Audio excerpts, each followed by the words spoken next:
Il était une fois la Société Saint-Vincent de Paul. Paris, 1833. Une ville bruyante et sale. Une ville où se côtoient riches et pauvres et où la révolution est toujours prête à éclater. Le peuple souffre. Dans la rue, les enfants apprennent la violence pour survivre. Vol, drogue, alcool. Des soupes populaires s'organisent, mais personne ne va visiter les pauvres chez eux. Des gens vivent seuls, des enfants souffrent de faim dans les rues, et moi, qu'est-ce que je peux faire? C'est la question que se pose Frédéric Ozanam, un étudiant de 20 ans qui vient d'arriver à Paris. Il réussit bien dans ses études et se prépare une belle carrière de professeur à l'université. Mais il ne peut pas accepter cette situation. Sa révolte contre la pauvreté se transforme en action. Avec quelques amis, il décide d'agir. Il s'appuie sur une religieuse incroyable, sœur Rosalie. Elle œuvre déjà depuis longtemps auprès des pauvres.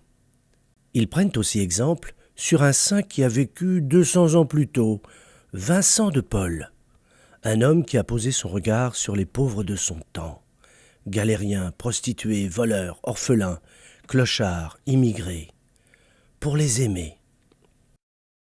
Le soir, après les cours, Frédéric rejoint ses amis. Ensemble, ils vont servir les pauvres.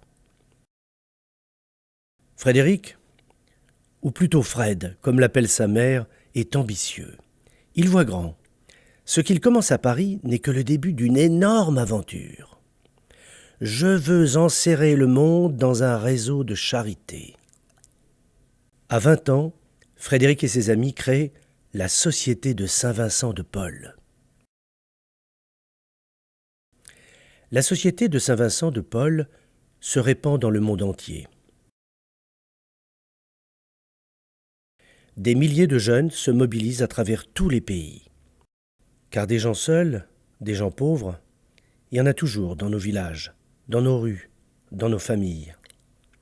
Des gens qui attendent de l'aide sont à notre porte. Dans nos villes, on meurt encore de froid, de faim, mais surtout de solitude. Des Fred se lèvent dans toutes les générations. Ils visitent, ils accueillent, ils s'entraident, ils soutiennent par leurs dons. Ils inventent la charité au quotidien. Ils sont fiers d'appartenir à une grande famille. En 2013, grâce à Frédéric dans le monde entier, des milliers de bénévoles donnent de leur temps pour visiter les personnes seules. Des jeunes visitent des personnes âgées.